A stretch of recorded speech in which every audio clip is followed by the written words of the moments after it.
Good afternoon. This week's Torah portion, Vayeishev, I would like to dedicate for peace in the world and for those children who suffer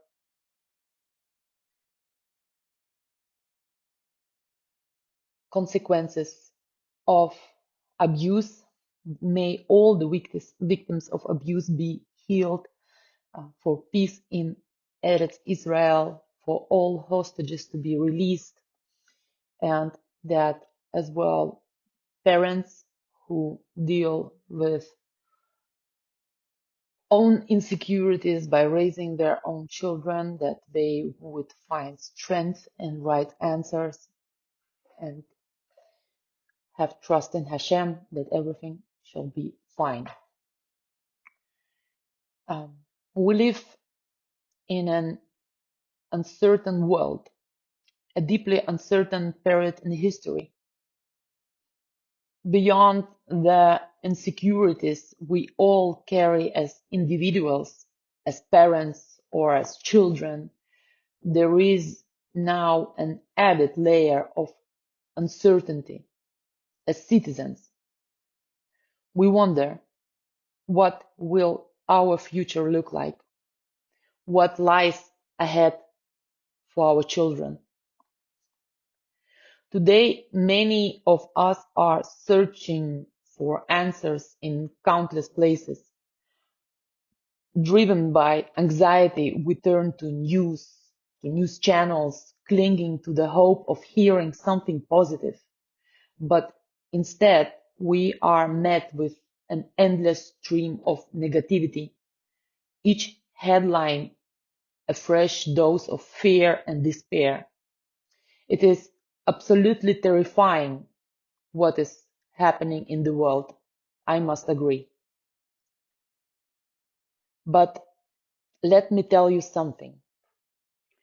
For now, everything is still okay. We are not there yet. This doesn't diminish the challenges we face, but it does remind us to pause, to take a break, and to reflect. Because there is something even more troubling than the external house, and that is the way we, as individuals and families, have allowed it to invade our lives. I see it everywhere. People glued, attached to the televisions and phones, consuming every bit of sensationalized news until they are drowning in anxiety and despair. They forget themselves, their children, their surroundings. They live unconsciously, as if detached from their own existence. They no longer nourish their minds or souls with anything uplifting or meaningful. Instead, they are dragged down into survival mode, working tirelessly to pay the bills, including, in many cases, too hefty fees of psychologists.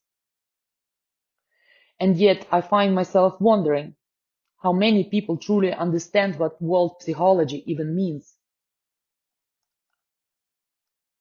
From Greek, psyche means soul, and logos means speech. So psychology is literally the speech of the soul. But here is the real question. What is your soul saying to you? Not what you tell to your therapist, not what you think others will want to hear. What is your soul, your deepest, most authentic self speaking to you? For many people today, this is a strange, even an alien question.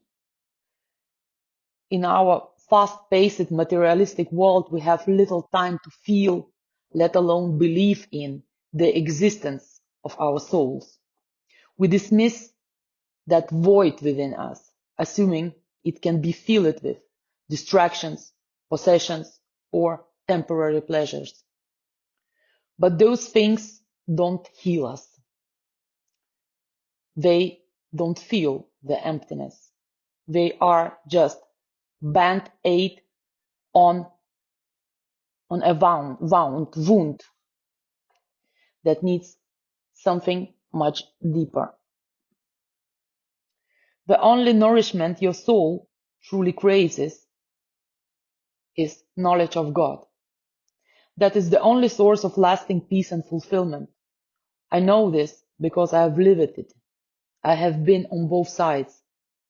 I have lived without God and I have lived with Him. And the difference is indescribable.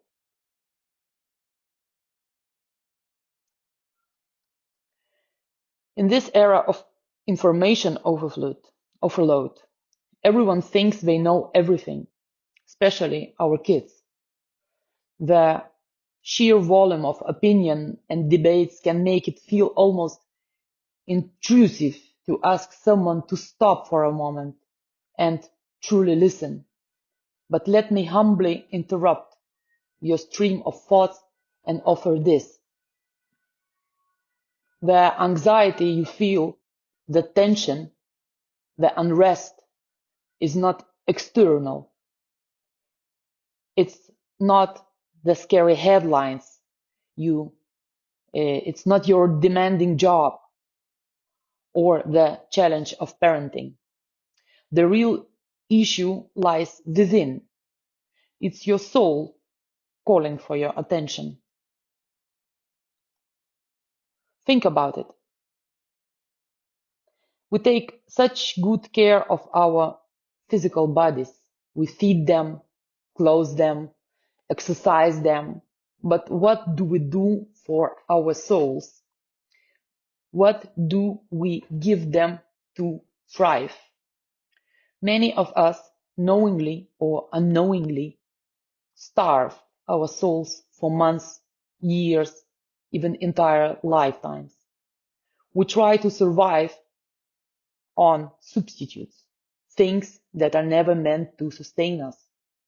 And it's heartbreaking because the answer is so simple. Our souls need the knowledge of God. But here is the paradox. Speaking about God today is almost taboo. It's not trendy. It's not smart. Smart. What is smart? Start a conversation about God and people may think you are odd or naive. But isn't it interesting how life falls apart? God is often the only place people turn. I pray for those who find God in their darkest moments. And I also pray for my children to love God, not to fear Him, because the presence of God in one's life isn't about fear. It's about peace, love, and purpose. This week's Torah portion, Vayeishev, tells the story of Joseph, one of the most tragic yet ultimately redemptive narratives in the Torah. As parents, we know the unique pain of watching our children struggle. It's a suffering that can feel deeper than our own. And this was no different for Jacob, for Yaakov. After years of personal trials, he hoped for a peaceful old age. The portion begins with the words, Vayeishev Yaakov, meaning Jacob settled. But this hope for tranquility was short-lived. The Midrash explains that when the righteous seek peace, God responds. Is it not enough that they are promised peace in the world to come? must we also expect ease in this world? This is not to say that Jacob or anyone doesn't deserve peace. Rather, it reminds us that life challenges are part of a greater mission. Jacob's greatest trial, the loss of Joseph, seemed like a devastating failure, yet he remained steadfast in his faith, showing us that even in despair, we must never surrender to hopelessness. For Joseph too, the journey was harrowing.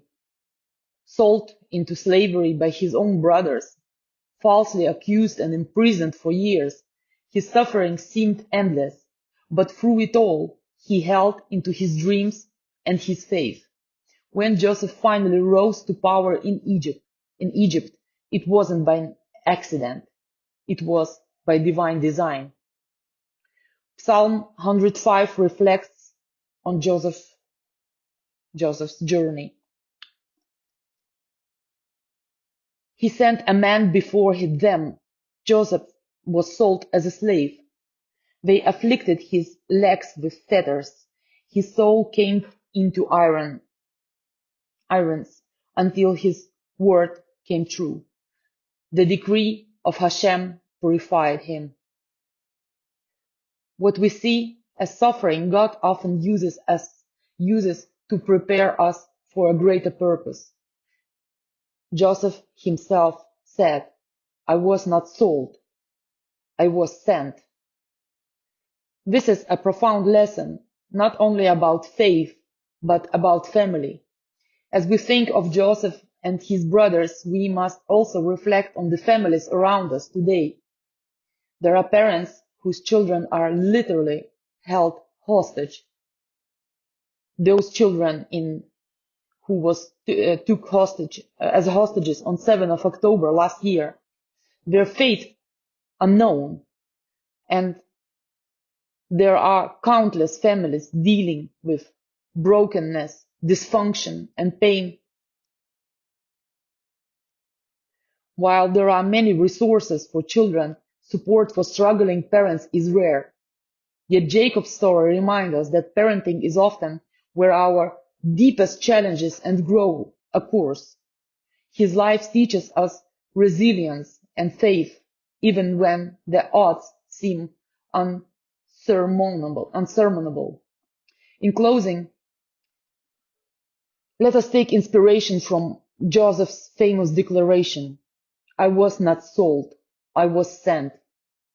Let us trust that even in our trials, we are being guided toward a greater purpose, and let us remember that the true nourishment our soul needs is not of this world, but of God.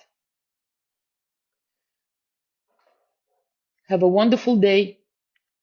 If you would like to support me, please contact me. Contact details are below. Have a wonderful day.